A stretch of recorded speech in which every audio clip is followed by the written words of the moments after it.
It's Tuesday. You know what that means. It's time for Ignition with the AEW Fan Podcast team, and this is our Ignition Revolution Prediction Show. We're going to talk about all the matches that have been made thus far for Ignition. I'm here with Barry and Chris and Sutton and Jess.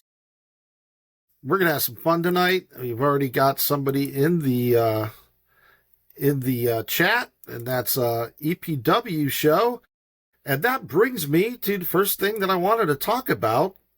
And I think Conrad, from in the chat, welcome to join us, by the way.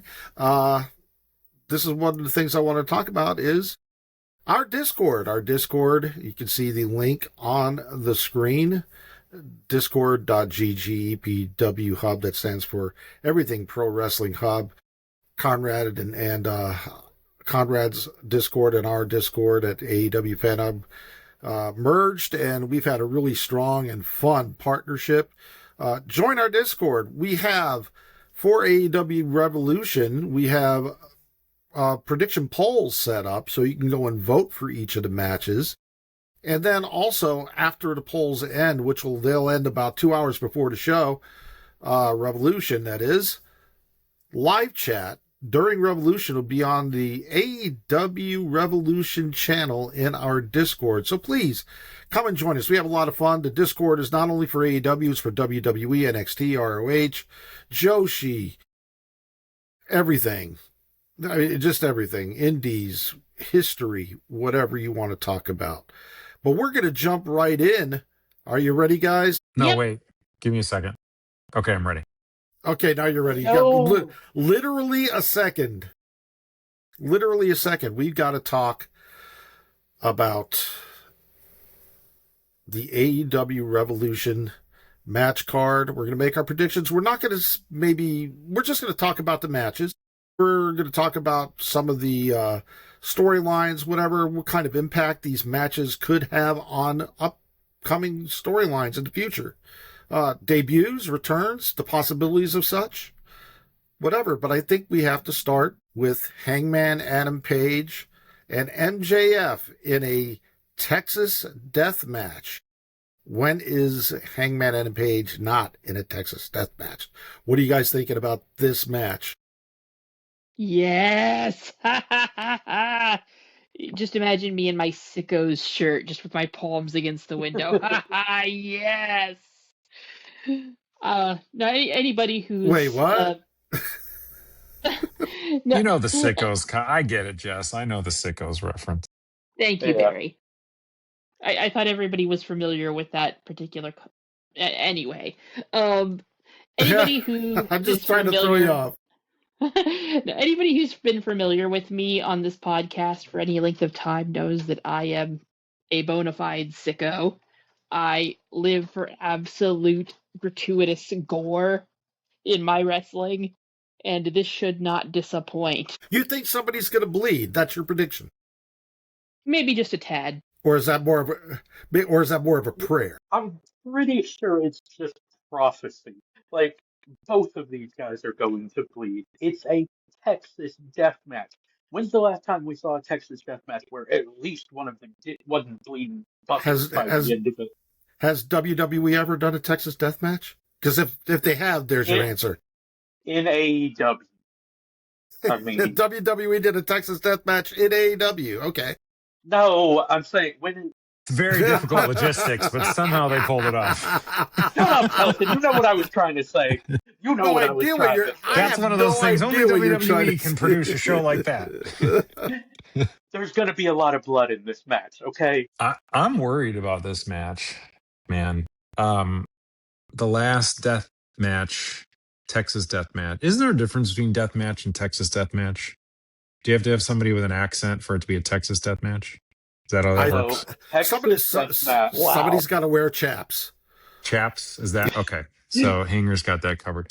So the last It's different because of the it's different because of the 10-second count or submission stipulation. Okay, good I just details wanted to know to differentiate those two. The thing that concerns me is the last death match. Pardon me, Texas death match. held in Los Angeles kind of set a bar that I am uncomfortable seeing surpassed. I'm not a huge gore guy. I think I've said that before. I am a less is more when it comes to blood, make it more impactful. And these are the types of matches where it's as impactful as it's going to get. But I remember sitting through the end of the last one with Hanger and Swerve, and I felt queasy. And I know how dedicated MJF is, and I know how dedicated Hanger is about just raising the bar whenever they get the chance, especially MJF. Like he has some statements to prove that these guys are going to push some stuff that I think it's going to make some folks uncomfortable. I don't think this will be your run of the mill death match, Texas death match. And I don't know. Is anybody else worried about how far they might push it? Like Sutton, what do you think? I'm thinking they can't get much worse than what Mox did to Darby's ear in that match. I mean, that was probably one of the most. You've had a syringe, like yeah. But when you because I was watching, was it Van Vliet's show when Darby was on there? Yeah, and talking about that. He thought that for sure that Mox was going to pull his ear off. I mean, they I don't know what it is about AEW, but they want to go to the maximum they can get away with, and they do it all the time. So yeah, it's going to be. I tend not to like fully watch when it's going on. I just listen. If something like that's happening, it's getting to me, I'll just turn my head around, play with the cats or something. Yeah. This, you know what? To be quite honest with you, I don't think it's going to be that bad because it is MJF.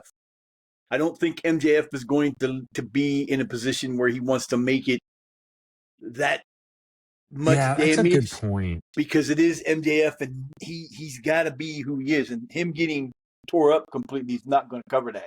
So something else though, something that triggered that, like his style of putting together matches is very old school when it comes to ring psychology. Like he will really work a body part, and like that'll lead into the finish. I could see them building to like one big spot built off something MJF keeps going back to over and over and over. And like that's the big thing for him. If they were to play it a little safer, because I think that's a good point, Sutton. It's much different than his style, but like I saw the Texas dog collar match live. Is it Texas dog collar or just dog collar? Whatever. Now I'm throwing Texas. Now I'm assigning Texas to stuff that it's not supposed to be assigned to. Technically, it's a Poughkeepsie dog collar match. There it is. I saw the Punk MJF match live. I was there at Revolution for that. And like literally one of the funniest things is MJF's mom, because we were sitting next to the hard cam, which is the family was. MJF's mom goes, "Hang on, I'll be right back. I have to go videotape my son bleeding." And like she walks down there with the phone, and like it was hilarious. But like that, he was gushing. Like he didn't, and he'll blade, or gig or whatever they like to call it. I don't know, man. I'm worried for these fellers. Well, is anybody worried that Hangman Adam Page may lose this match? By the way, I want to say good evening to Matt Lopez. But anyway, he's in our chat. Welcome, Matt. Thank you for being here. Yeah, I mean, Hangman Adam Page loses this match and he can't compete for the AEW World Championship anymore. Although I kind of think that may happen because I think that in the future, there may be a storyline where he's able to get that opportunity back. I was thinking the same thing. If it's done via shenanigans, the shenanigans coming back to play to get him reinstated. But this is a tight tightrope, or a what is it? A tightrope to walk, or tightrope? Yeah, tightrope. It's a tight tightrope and a tightrope. Yeah. Yeah, there it is. I actually see Hangman losing this. It sets up so many more possibilities for storylines down the road for him. I think it's way too early for MJF to lose his title already. He just won it back, and I can't see him do. They've done that with the women's title in the past, and they've done it recently with the women's title after a short reign. But I just don't see MJF getting that back just to lose it right away to Hangman. Yeah, well, look. Go ahead, Chris. I think Hangman loses this too. I think, look, we all love Hangman. I think that's safe to say. But I think we can agree as a champion, his reigns have been not awful, not bad, but just not nearly as interesting as when he doesn't have the title. Hangman is a guy who doesn't need the belt to be the main character. And Right. he's better without it. He's better when he's chasing something. So you have him lose and then give him that storyline that, he's got to do something to ever get a chance again. You can have him stay out of, the Owen Hart tournament, but still he could still be in the Continental Classic. You know, you can have him do all these other interesting things without the title because that's actually when he's at his best, when he has a mission. Right. But that takes Yeah. him out of the main event scene, though. Go ahead. I'm sorry, No, Colson. he's more of a chaser, than he is anything. Like I said, the only way that this works is if they do have some kind of idea in mind and let him get back. Look, there are extenuating circumstances here that may have something to do with the outcome of this match. Look, it's MJF who's the world champion. MJF may have a TV show, a stage play, a musical, movie going on that he's going to have to drop the title. We don't know. He may drop the title of Revolution and disappear for about 2 or 3 months again. I don't know. As far as Hangman goes, look, one thing we have to keep in mind is that Hangman was, up until last week, the AEW Trios champion with Speedball Mike Bailey and Kevin Knight. Well, that's no longer the case. And Kevin Knight, we're going to be talking about this in a little bit. Kevin Knight and Mike Bailey are going after the Trios Championship with Mystico as their partner. Okay, so my point here is it may not make any sense to have Hangman drop that Trios title and not become the world champion again. And then you make a big deal out of the championship match for Revolution, so not Revolution, for Double or Nothing, which is the next pay-per-view, I believe. But look, we got a lot to talk about, so I hate to do this to you guys, but we do need to move on, or else this show is going to last about 3.5 hours. As Shivani said, we got to go. We're out of time. We're out of time. All right, so here we go. The next match that we're going to talk about is the AEW Women's World Championship. Chris Statlander trying to take her title back from Tekla. Tekla has only had, what has she had? One title defense since she won it against Statlander on Dynamite a few weeks ago? I think so. And even that, I can't remember if it was a defense or if it was an eliminator match. I don't remember. Oh, it was a defense. Thunder Rosa, that's right. That's right, it was a defense. That's true. So anyway, for the people that are not watching us live on YouTube or X, we have part on each of our match cards here. We do have a little bit of insights into it. This is the third 1-versus-1 encounter between Tekla and Chris Statlander, with each scoring a win. Tekla has 7 wins in her 10 previous matches. And what I mean by that is, of course, we've had things like Blood and Guts. There's been numerous multi-women matches that Tekla has participated in with Chris Statlander on the other side. And by and large, Tekla's had a lot of success against Chris Statlander in these matches and the one-on-one matches. So what are you guys thinking about AEW Revolution's Women's World Championship match? It should be awesome, but I don't see Tekla losing here. She literally just won it. It would be a shame to have her reign be so short after me actually wanting to see her win for quite some time. If she lost this soon, it'd be a bummer. Jess, let me go to you with a question here. I believe it was you that said when Chris Statlander was champion that her reign really wasn't doing it for you. Was that correct? I believe that was you that said that. Yeah. That was me. Do you think that Tekla's reign has been more interesting so far, or can be more interesting in the future than Statlander's reign? Yeah, I believe so. In the classic wrestling sense, that's just what heels are like. Heels are better champions, faces are better chasers for the most part. Somebody just said the same thing about Hangman. Yeah. I mean, the money's in the chase, as they say. All right, anybody else have thoughts about this match? You know what? I'm just going to echo what Jeff said. It should be an awesome match. Tekla should retain.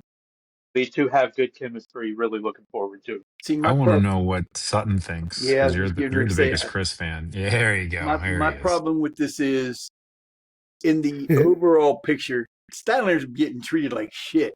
Her reign wasn't that great because they didn't put her in matches that she could do anything in.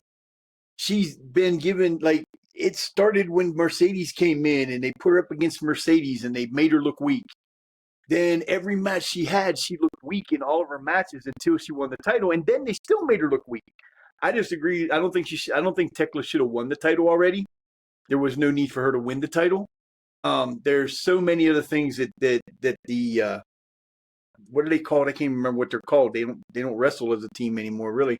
But with her and with Sky Blue and with that group there, they could be so much better. And I don't know. Just to me, it seems like Statlander's been getting made to look extremely weak all the time. That's just the way I see it. I'm hoping the Statlander wins it. Is it the 2 out of 3 falls, or is it just a regular match? It is a 2 out of 3 falls. Okay. I'm figuring. I figure Tekla will win the first one, Statlander will win the last one, the second one, and then they'll have a half an hour, 45-minute blowout for the third one. That's just how I don't understand. I don't understand why they do 2 out of 3 falls. Just make it 1 fall. You know that one's going to win one, and then somebody else, the other one is going to win the second one anyway. It happens every single time. Why do this? It doesn't add anything at all to the match to me. I was actually thinking about this the other day when they announced that. I think it was the day after last week. I was like, they talk about this, and through all the time in history that I can ever remember there being 2 out of 3 matches, I can maybe remember 1 or 2 matches that ended in 2 falls. I want to say there was a match with Dolph Ziggler that did. Yeah, and that's one of the only ones that I could think of. And I think there was a couple of these in WCW back in the day that were the same way. They were real quick. But those were those AEW matches? No. The AEW has never done this. Look, remember when we had what was it, Death Triangle against the Elite? Was it a trios best of 7? Best of 7. But for the first match, you knew it was going 7. So what was the point of even doing it? Seriously, because the matches were amazing. It just 2 out of 3 falls can be a lot of fun too. Like, you could have someone score a really quick win in the first fall, or you could have a heel get themselves disqualified just so they can beat them down, because it's like, okay, I'm going to beat them so much and take these last 2.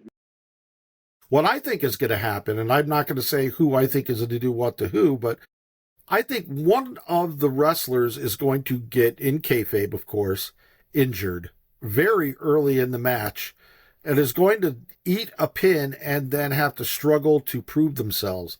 It would probably mean more to Tekla to be able to be the one that comes back from being devastated, because it would cement her as somebody that, that could overcome and you just can't take lightly. And frankly, somebody on the AEW Fan Hub subreddit posted about a week ago that they don't trust Chris Statlander, meaning that they think that she's going to be heel again. So, but anyway, Barry, we haven't heard from you. So what are your thoughts?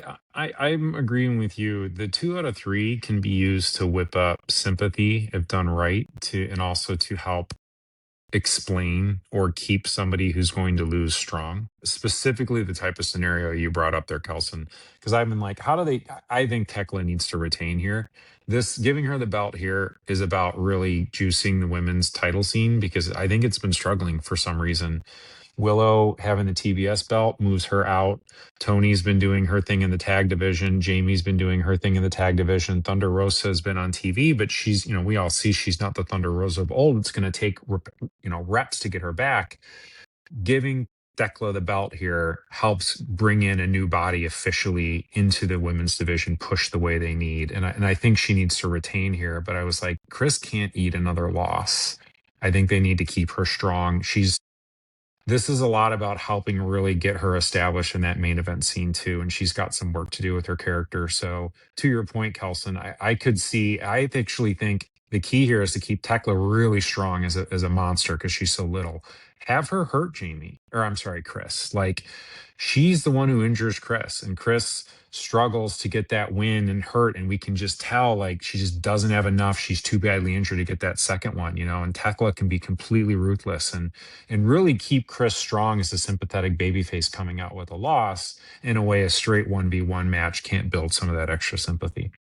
I could be wrong, but that's kind of the approach I'm thinking they'll take. Very good. Well, let's move on because we've got the AEW World Tag Team Championship match.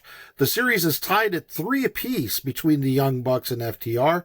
The Young Bucks have won the last 2 meetings with FTR. What are your thoughts about this match, guys? This one I see the most interesting portion of the show being. I think that FTR is going to find some competitors they didn't expect to come back in the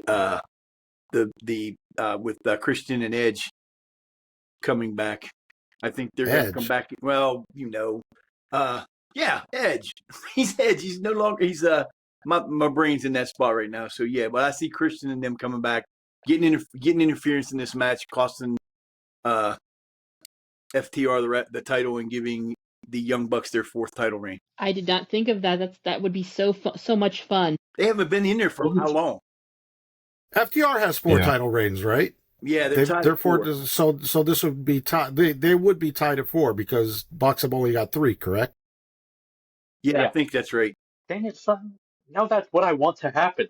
Now I'm going to be upset if that doesn't happen. You put it into my head. If Tony Khan doesn't do it, he's the worst booker in the world. Well, how long has Cope and Christian been gone?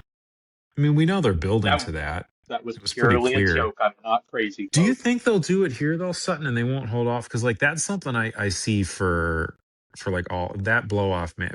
Maybe it's a second in the series or a third, but I see the blow off match for that at All In. Like I think they're going to set them up for this. I think they're going to bring them back now, and then they're going to build that up from now until All In, and then FTR versus Cope and Christian at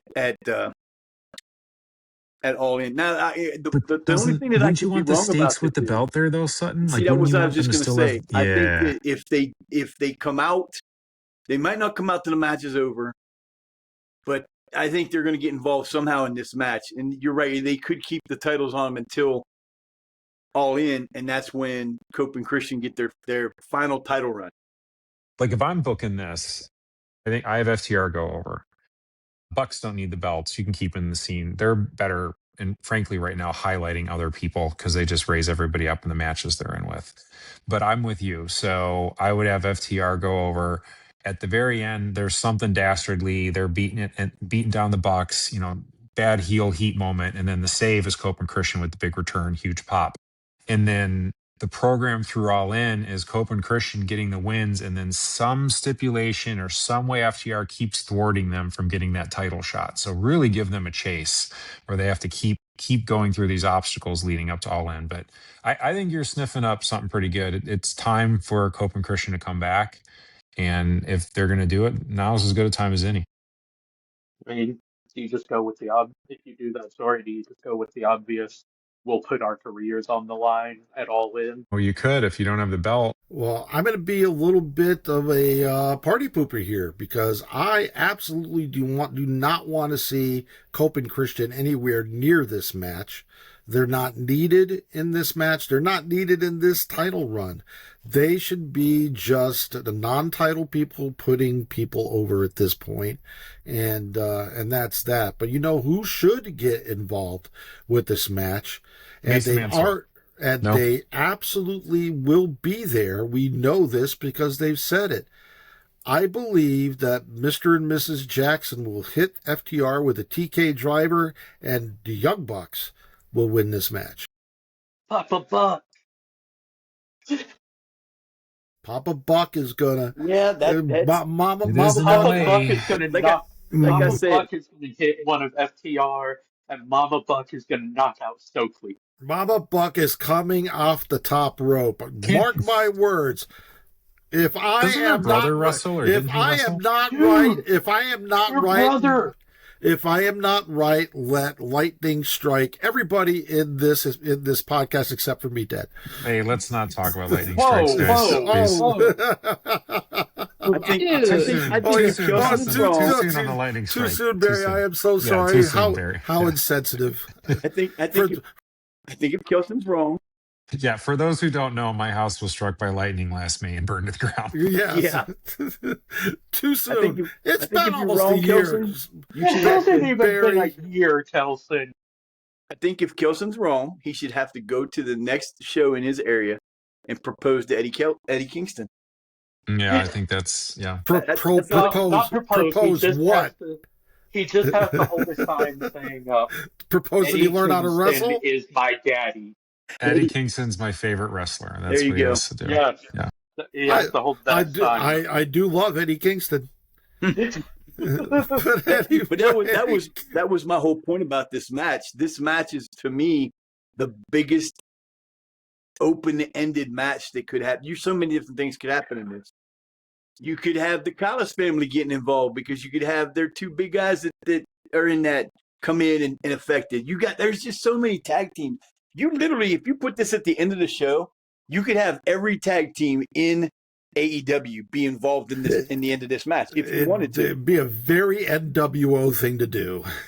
But it would be awesome. Yeah, I don't think you need too many. I think, if you don't have Hope and Christian, I do think at least let Papa Buck knock out Stokely. Like, at least do that. Didn't their brother wrestle, or hasn't he? He did. A little bit? Yeah, he could take some bumps and do something, yeah. Sure, he could. But, maybe he's been training with Darby Allin. That's all for all we know. But anyway, let's move on because we've got another championship match. There's got a couple more championship matches on this card. So let's talk about the AEW Continental Championship. Jon Moxley taking on Konosuke Takeshita. Jon Moxley holds the series lead with 3 wins, 1 loss, and 1 draw. And of course, that draw just happened leading up to this match. What are you guys' thoughts on the AEW Continental Championship? Does Jon Moxley lose the championship to Konosuke Takeshita? Yes, absolutely.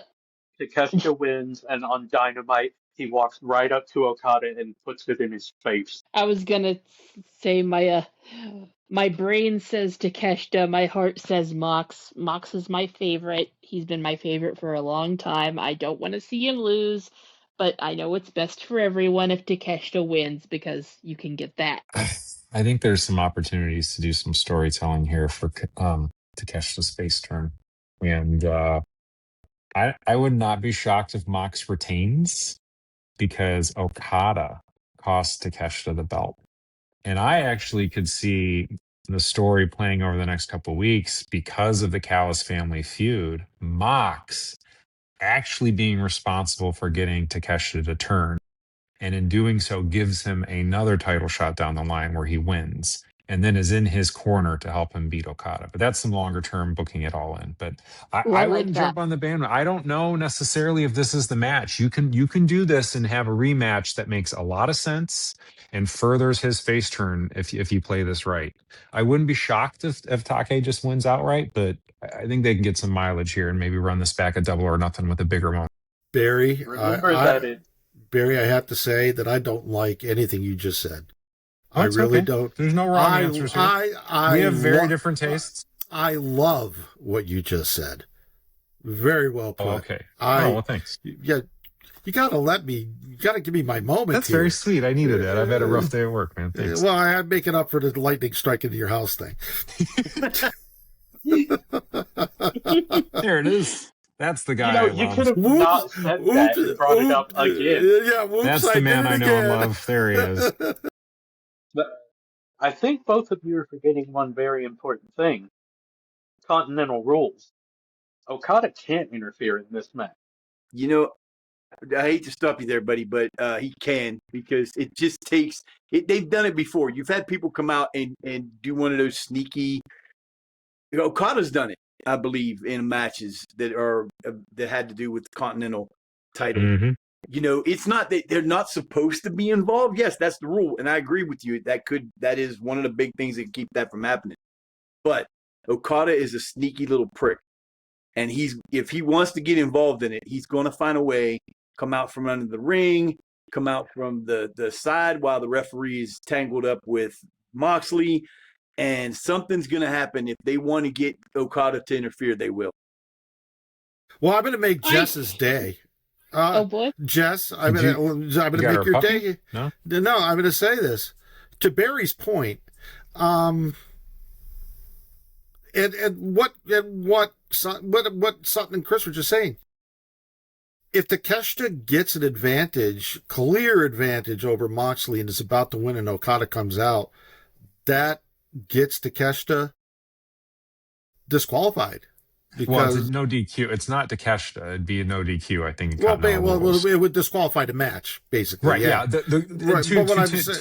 To Chris's point, it would prevent him from winning, yeah. Right. They would prevent the match from going forward, basically, and there you go. There's the angst. There's the story.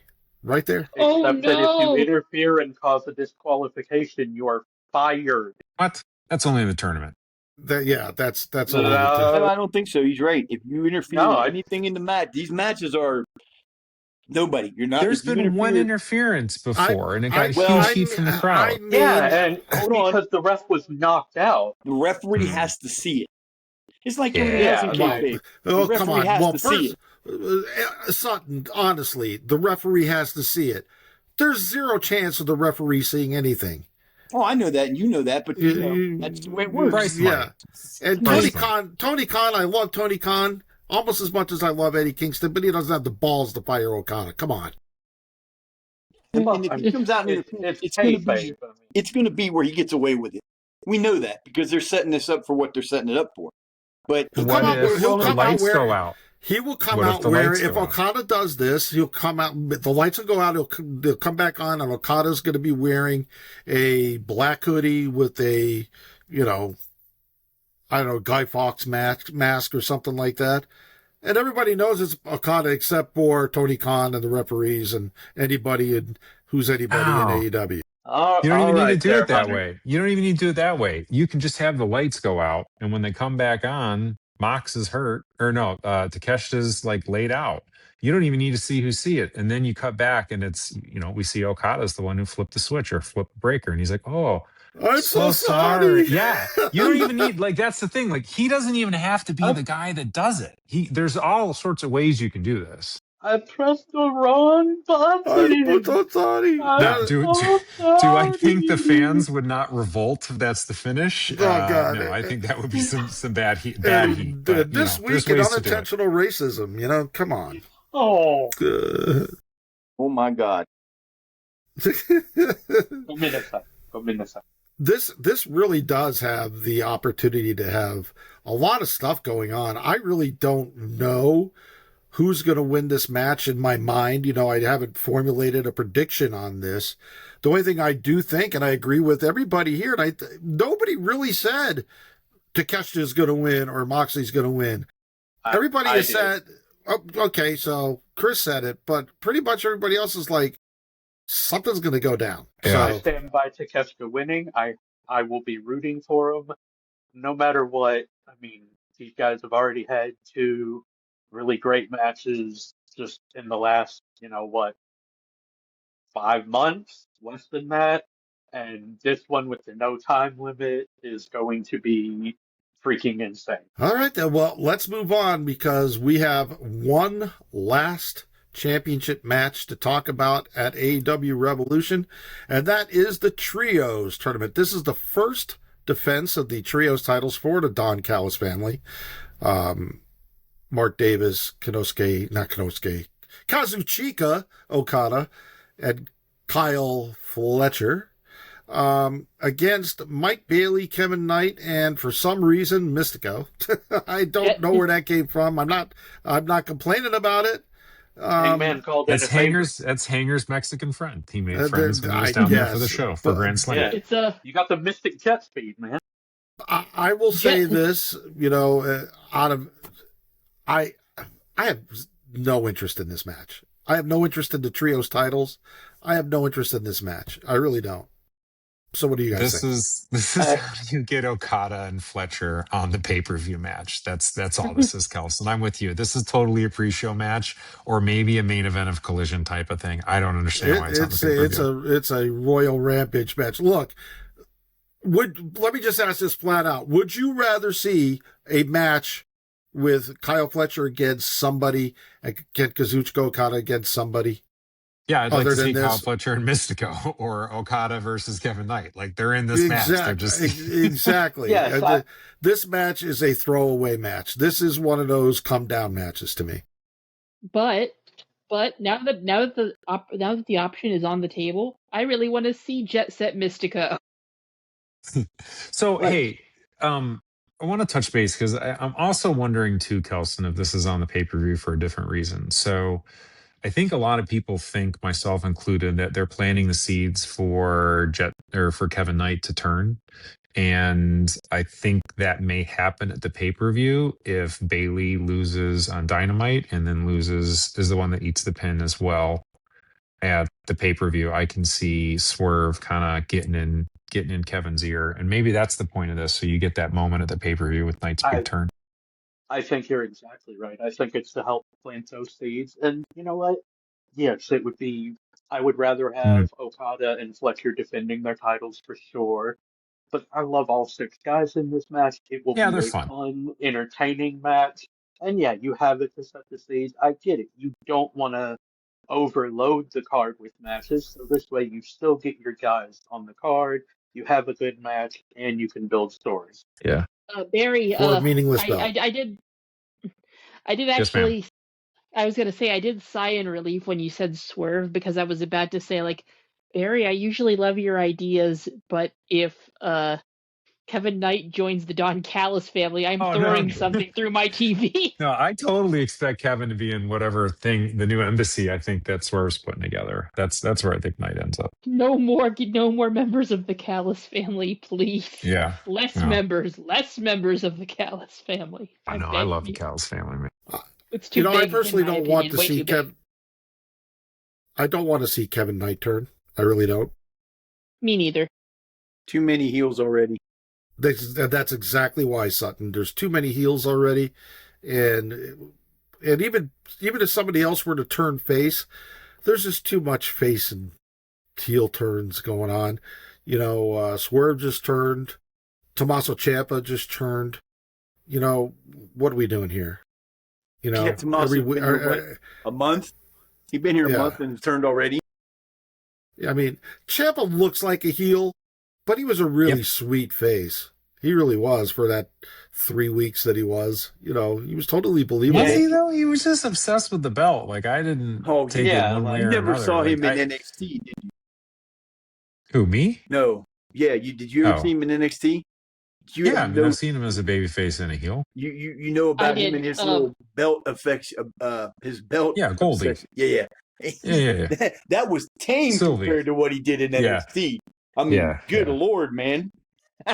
Yeah, I think he had kind of just the natural people are going to pop for him, and I think it was smart to give folks that moment and then do what you were going to do with them, which is have him be a heel. I think he's better as a heel, but I agree, Kelson too, or whoever said too many heels. I think there's been a lot of turns. I think that's what might happen. Yeah, it was Sutton that said it. Sutton, yeah. Yeah. Well, look, that was the last of the title matches. I've got to correct you. What? There is one other title match, the national title. That's on Battle Royal. Well, that's 0 hour. We're not making predictions on that. I didn't even make a graphic on that. Fair enough. That to me, the national title is not a title. Yeah, you don't try to show up the host on his own show, Chris. Come on. I will do what I want. You can't fire me. You don't pay me. That's a good point. Well, look, I'm going to be honest with you. I find the non-title matches on this show to be every bit as intriguing. I'm not saying better, but they are every bit as intriguing as the title matches to some extent.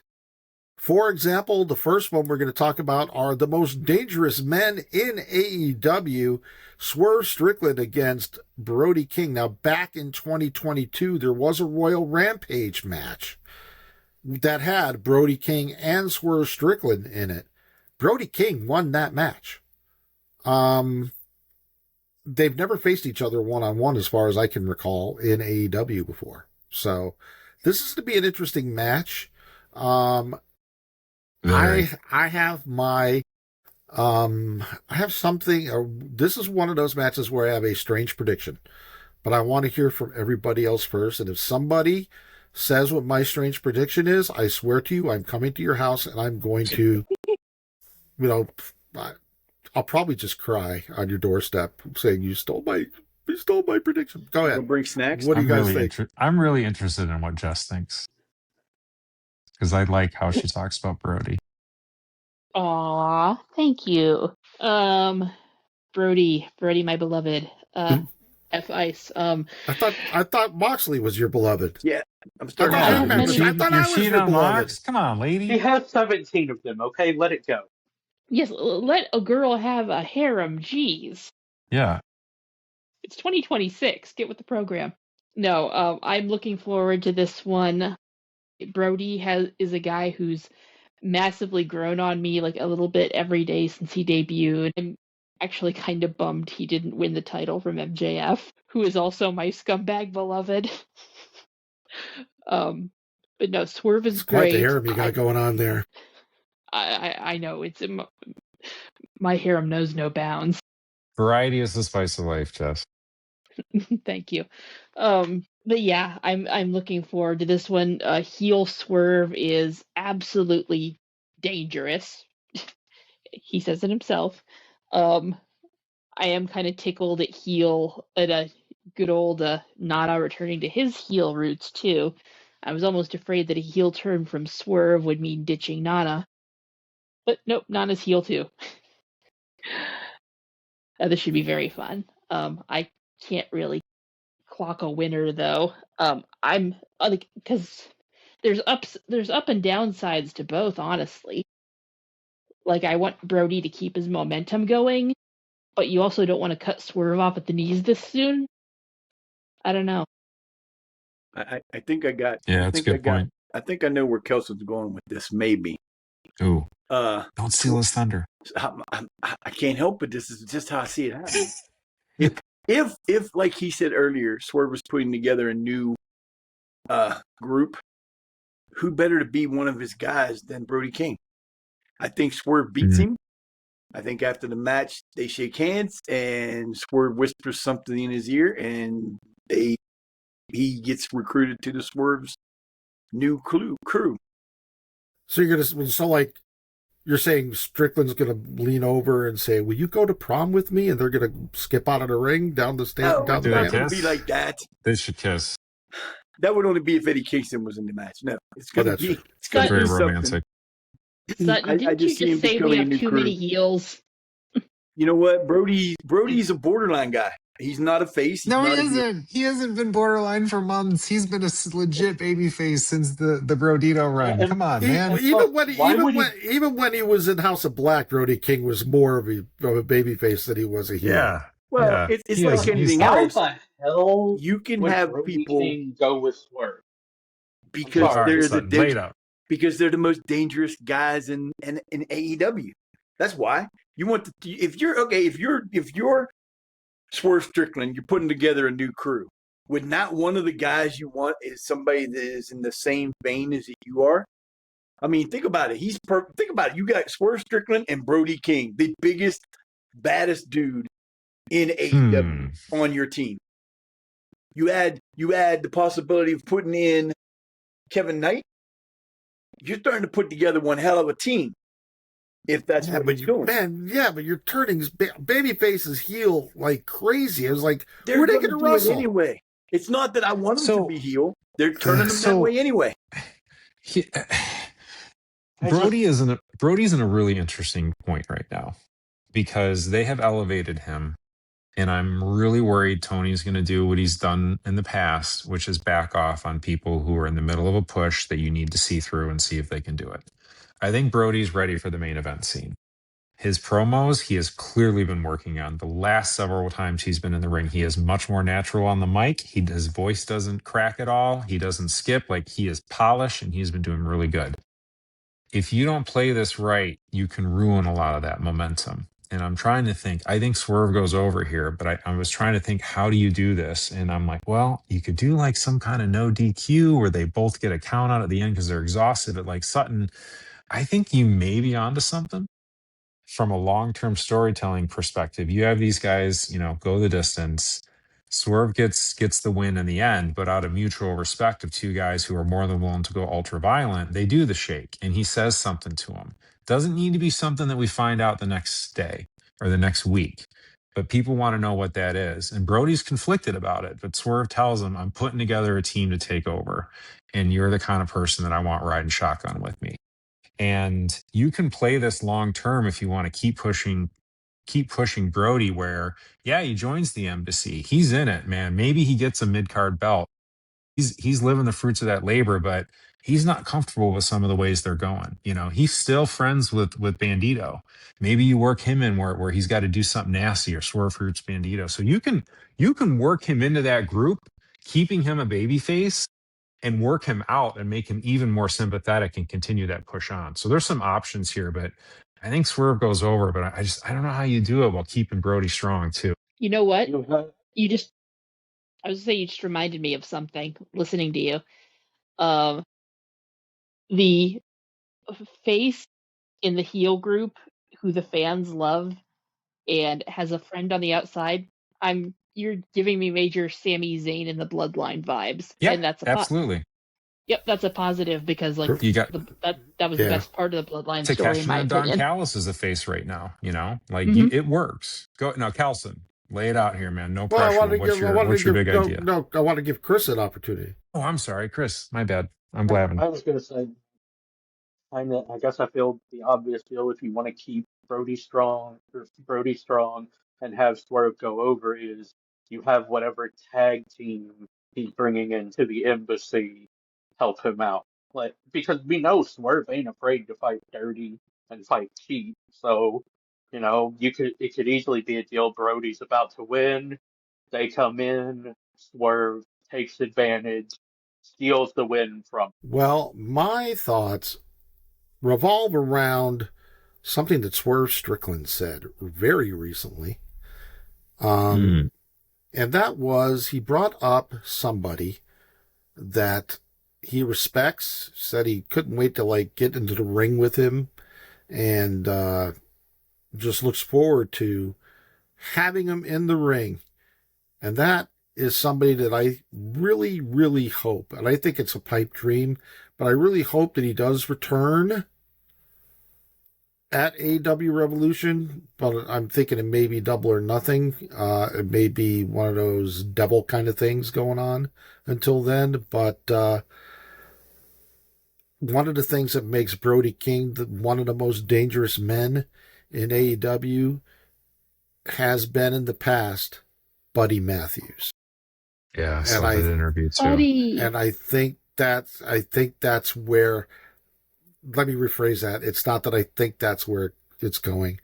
I really, really hope that that's where this is going. Yeah, as soon as you mentioned that, I remember that interview. That's a good call, Kelson. If you think about Brody King, who is one of those guys that can be mean, but he's a teddy bitch kind of guy as well. I mean, that's the only way I can put it. Bandito is an excellent wrestler, and he can put on the hurt, but he's a good guy. Who do you need in this group? You need somebody like Buddy Matthews, who just wants to hurt people.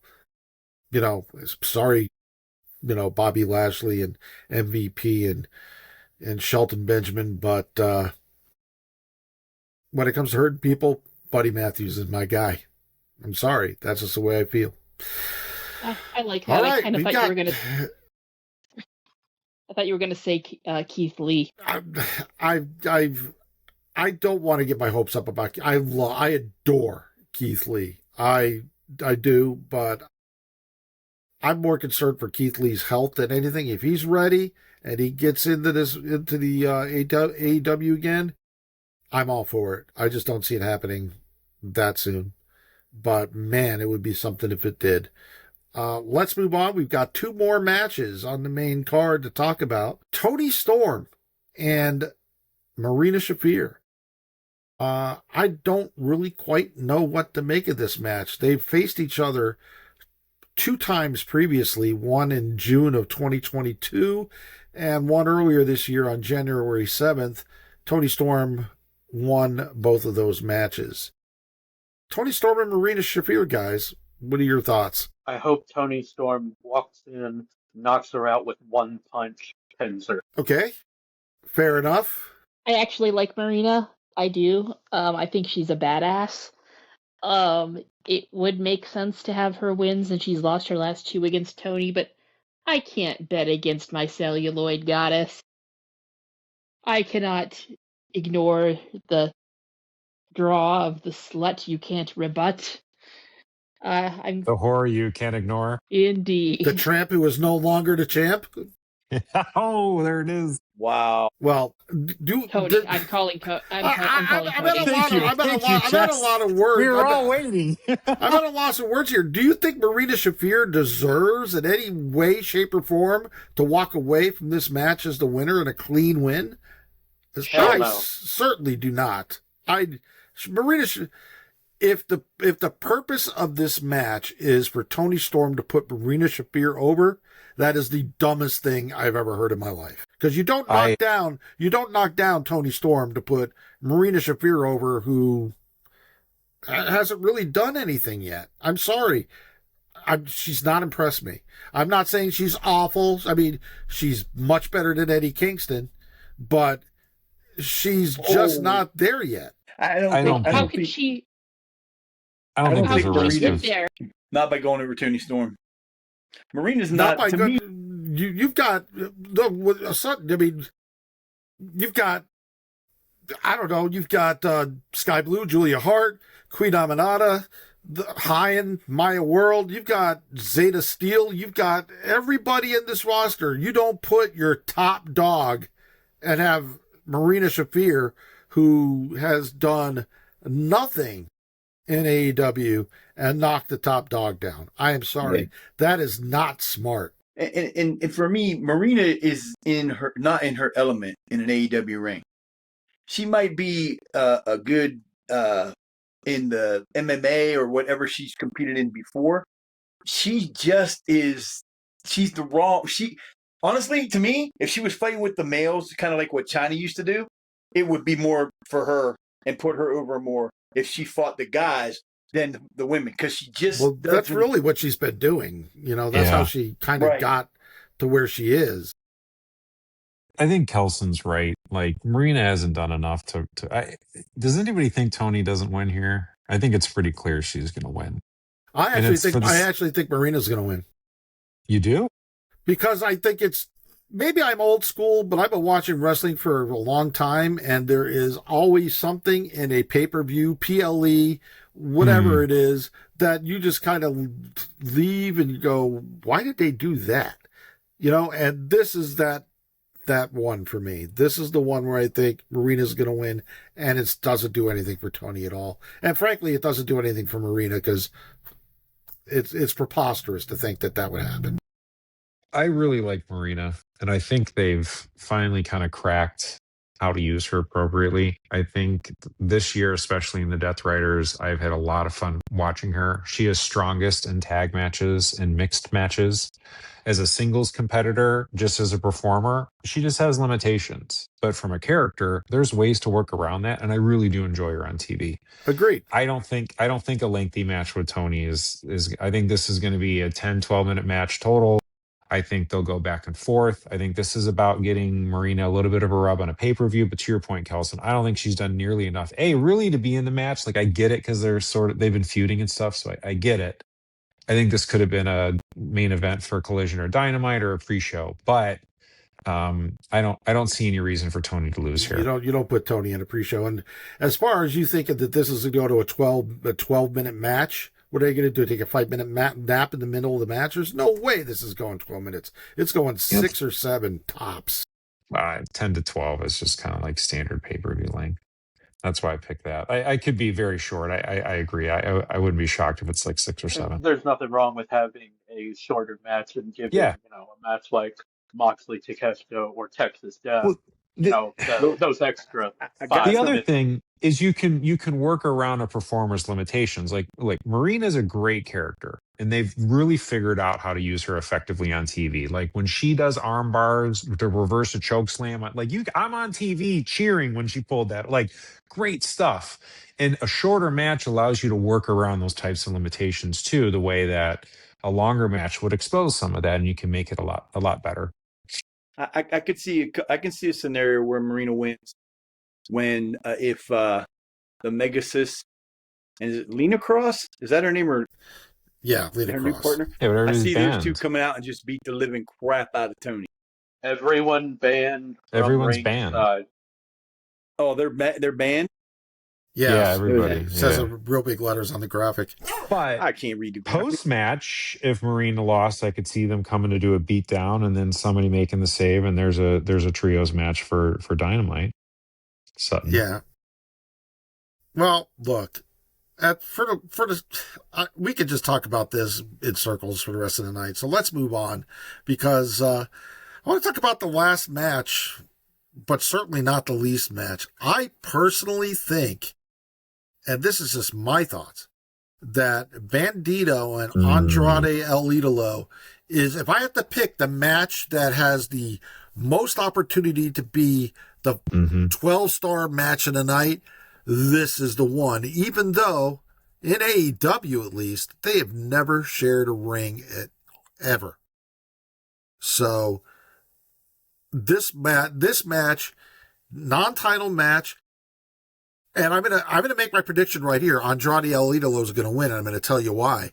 Because Bandito is the Ring of Honor World Champion, and the fact that that championship is not up, it's not a title defense, tells me that Bandito is going to lose. And frankly, I think he should lose because Andrade is just one of my favorite wrestlers on the roster. I'm going to be honest with you. He really is.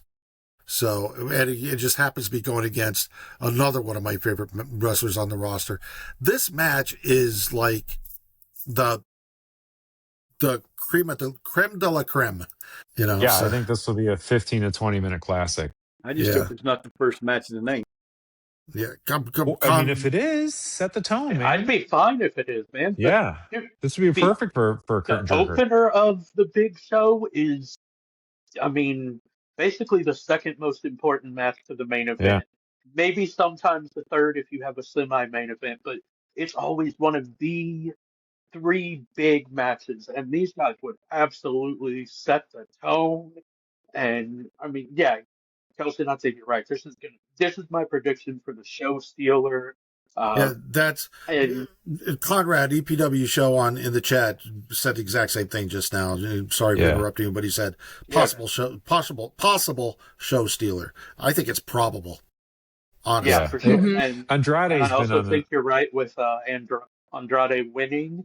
And, like you mentioned, Bandito is the ROH World Champion. Andrade getting a victory over him. Hey, you've got a ready set main event for your next ROH pay-per-view. Andrade's run this year in AEW, his run since, removing the period of time where there was that weirdness around his contract, this has been some of the best Andrade's been in his career in the States. And I'm with you, Kelson. Like, he's one of my favorites. And I know there's some people who don't like him, and that's fine. When he left to go back to WWE, I was like, he was the one guy that went back that I just was bummed they lost. Like, I just thought he fit so well with AEW. Yeah. And so when he came back, like, I didn't think it was going to happen, but I was so excited.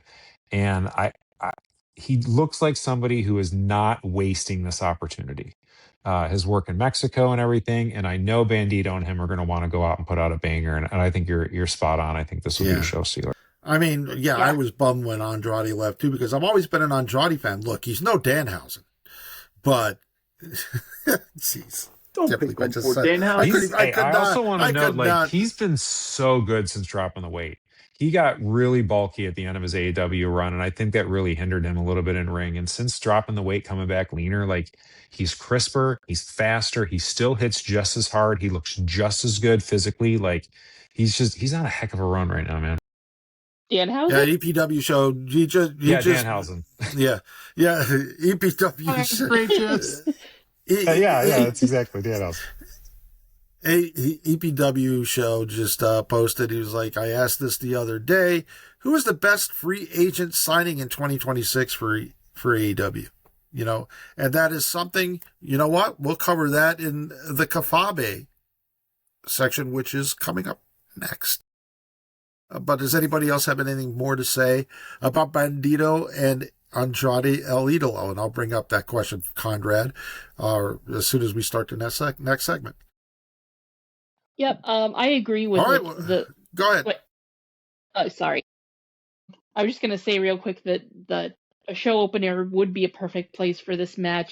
What's going to get a crowd hyped more than good lucha things and good selfie things? Yeah. Tell you what. I'm looking forward to see what Andrade's harem brings to us on Revolution. And can it put Jess's harem? Is there a contest? Be rivaling the Callis family in size. So. Tell you what, yeah. So we're gonna move on to It's a Kafabe, and good Lord, guys. Here we go. I'm just being honest here. This one is. I'm almost embarrassed to put this up here. And let me give you a little bit of backstory to this. I was thinking that April Fool's Day was coming up. And wouldn't it be funny if on AEW or AllEliteWrestling.com, where they have the roster for AEW, if just for one day they changed the profile pictures of the wrestlers? You know, what would be better than having like a picture of Hangman Adam Page with a goofy smile, right?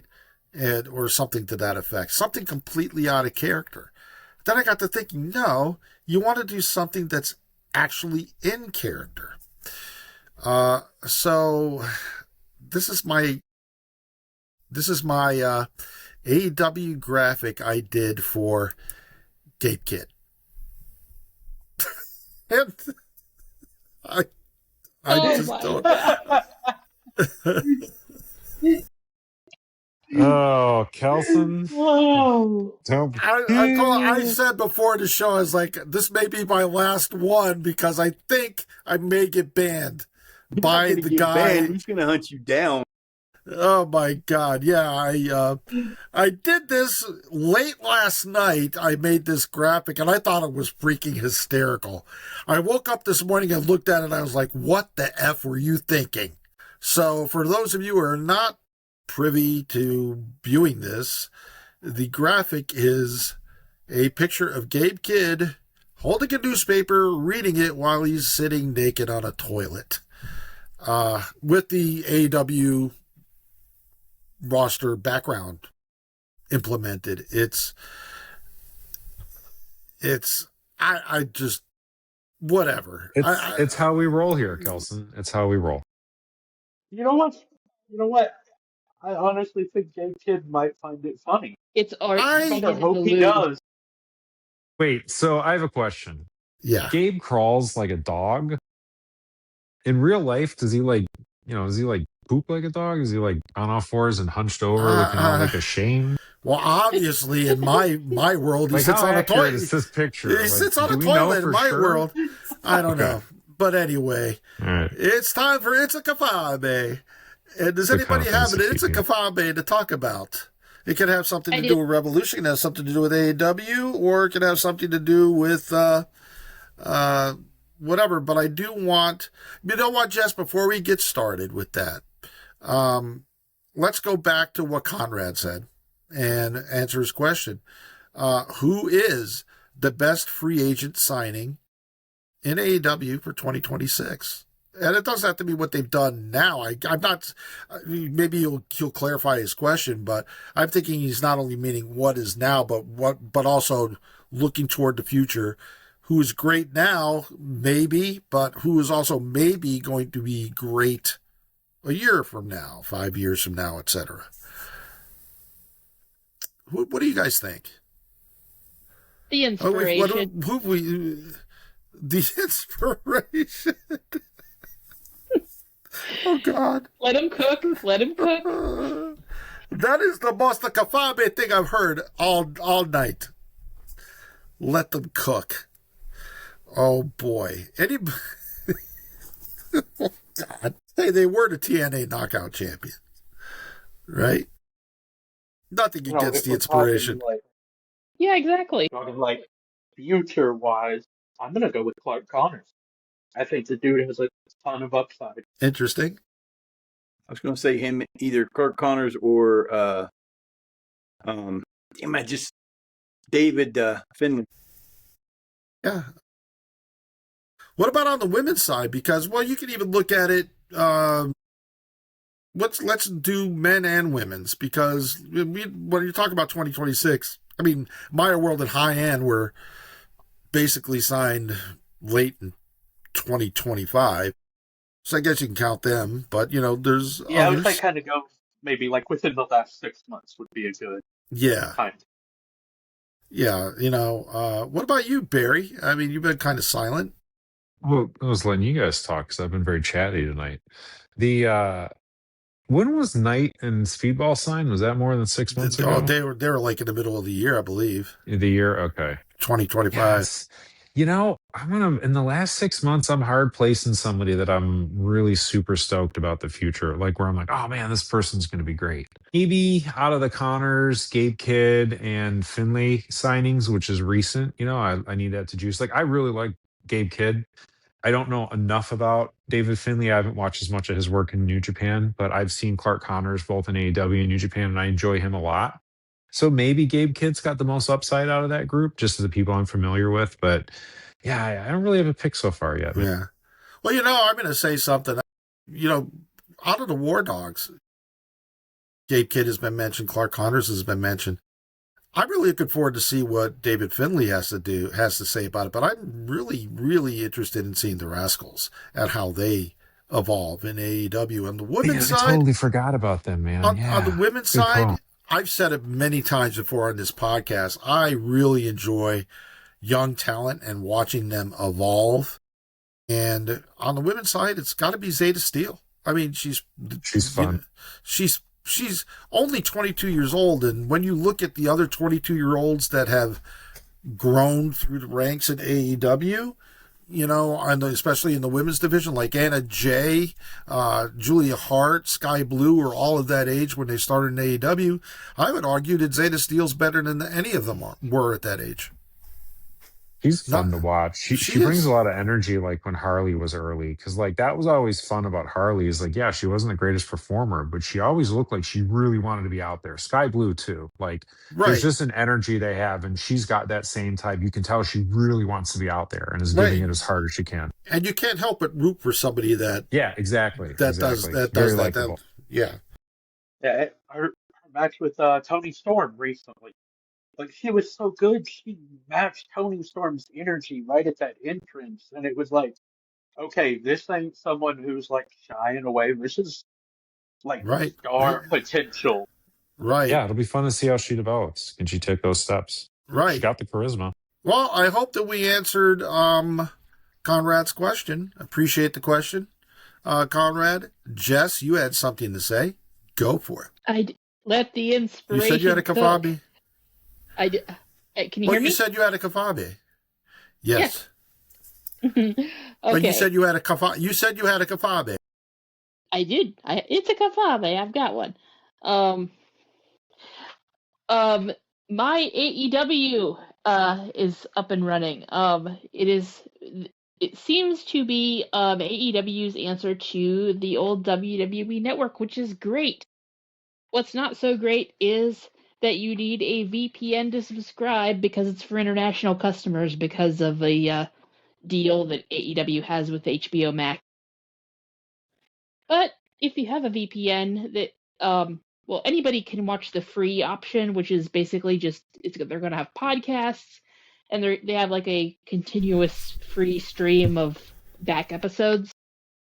But the $20 tier will pretty much the $20 tier will pretty much get you like the most WWE networky experience, which is like with the monthly pay-per-views, the back catalog, Honor Club included. So if you don't live in the US or Canada, or if you have a VPN that says you don't, you might want to consider that to save yourself some money on pay-per-views. You know what? VPN/Fightful. Yes, exactly. You know what? You know what? What they announced this yesterday. I think somebody made a comment on the Clash of the Podcast, Everything Pro Wrestling podcast on their channel, saying, are you guys going to get on there? And I think Conrad answered, we wish. So the question is, would AEW Fan Hub's Ignition ever go on there? I mean, so like if Tony Khan is watching this right now, looking at the graphic of Gabe Kidd that we put up there and hearing us talking, there is no possible way that we will ever be on the podcast section of myaew.com. We could argue that we have limited experience working in the business because of the stuff we did for that failed promotional effort we just did a couple months ago or a couple weeks ago. The TJ. Yeah. The TJPW thing. Tokyo Story. No, Tony, we worked in the business. Well, that wasn't our fault. That was not, and I want to stress that this was not, since people don't, that are listening probably don't know about it, I do want to bring it up. We had Tokyo Story, the promoters of the Texas Stampede event, that is 4 night events happening in March next week.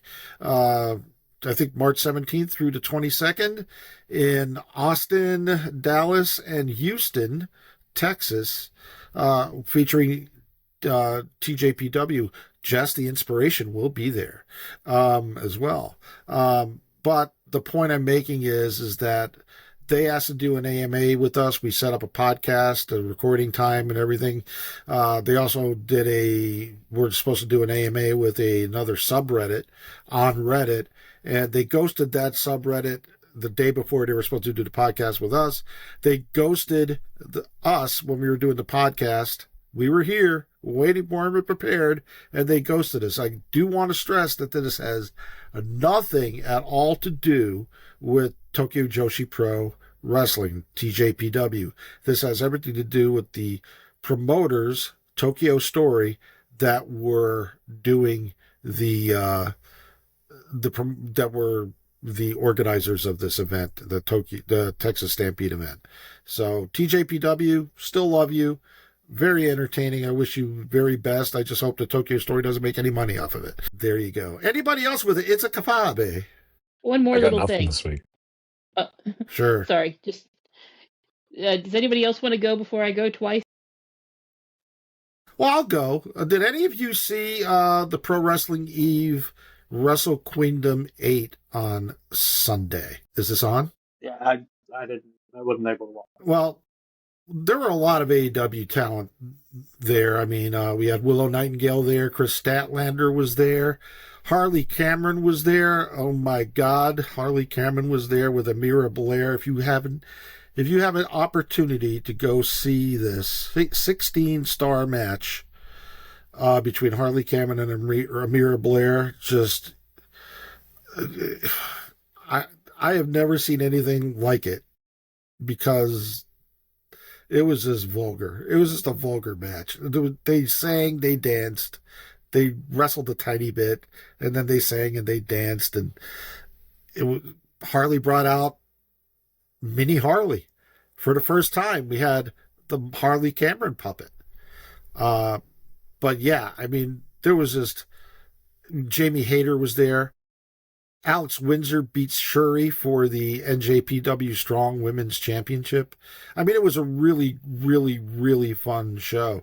Chris Statlander faced Dakota Kai, now going by the name of Charlie.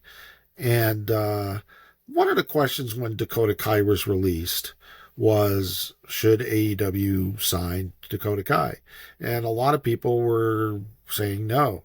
Based on what I saw on Sunday, hell yes, they need to sign Dakota Kai. That woman was fun to watch. That's all I'll say about it. If you get a chance, go look up.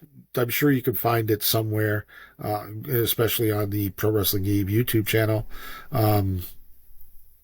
Dakota Kai and Chris Statlander's match. It was just a fun match. And Chris Statlander did win. She retained her Eve International Championship, but she had to, well, Sunday morning fever, I guess, or Sunday afternoon fever, Dakota Kai three consecutive times in order to pin her. It was just a good match. It was really fun. All right, I'm done with That's my Kafabi. Jess, you had another one? Yep, just to bring it back to Revolution for one little bit, I think we all forgot something. Namely, that there's something that's been teased for quite a while that is very likely to happen at Revolution. Namely, the return of my other beloved, Will Osprey. What capacity do you think? I really don't think that's happening. You don't think it's happening? I think they're going to say that for Double or Nothing. I don't. Aw.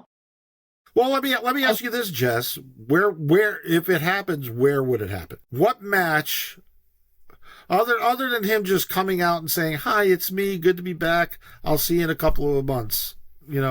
Other than that, what match on this card do you think Will Osprey fits in? I think he comes out between matches. I think he comes out of a giant coffin preceded by a gaggle of girls dressed as assassins from Assassin's Creed. If I'm booking this, I have him as one of Andrade's camera girls for the selfie.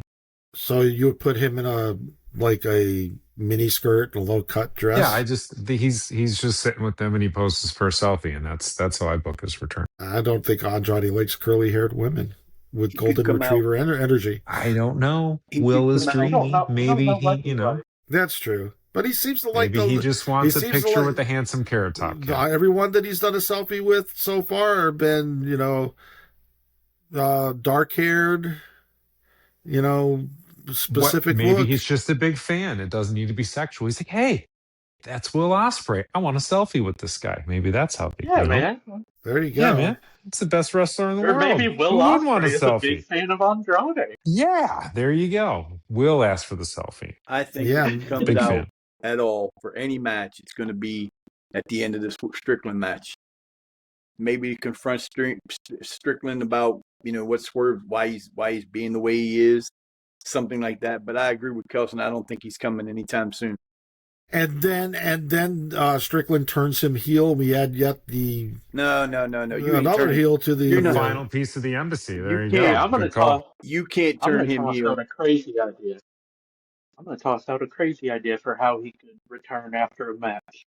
Whatever the result of FTR versus the Young Bucks, FTR attacks them, is beating the crap out of them, and Osprey comes out to save them because he's seen the change they made, and they're good. That is just like him. He would do that. I don't think Will comes back. I think he comes out and he just beats the crap out of Tekla and gets it over with. That's it. You think his debut is beating up Tekla?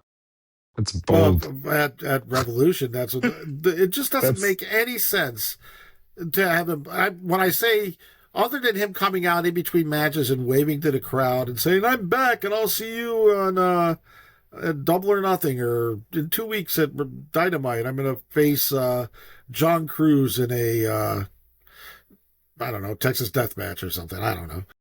If I'm booking his return, he's the mystery entrant to the Owen.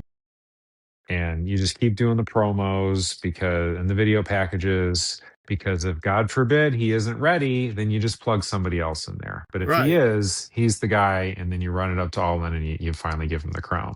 Yeah. But yeah, I don't see him coming back Sunday. I mean, he could. I don't know. I really don't. Anybody else with a Kafabe? Yeah, I have the standard New Japan Roundup stuff, but I'll let Well, anyone before else you do go that, first. hey, everybody Yeah. out in Tornado Alley, be safe tonight. Big tornado outbreak all across Tornado Alley through the long evening and the early morning hours. So be safe, folks. That's Mike Yeah, Fabe. that's. Oh yeah, absolutely. I'm not gonna say it about the dangers of lightning. I'm not gonna say it. Go ahead, Chris. Okay. New Japan Roundup. New Japan Cup is going strong. First round has finished. The first two second round matches happened earlier today. It's like 4:30 in the morning for me, so I didn't watch it live. But Bad Luck Fale versus Shingo Takagi. I'm not going to give any spoilers. And the main event, Driller Maloney versus Yuya Uemura. And this one, Kono Shiaiwa Yabemashita.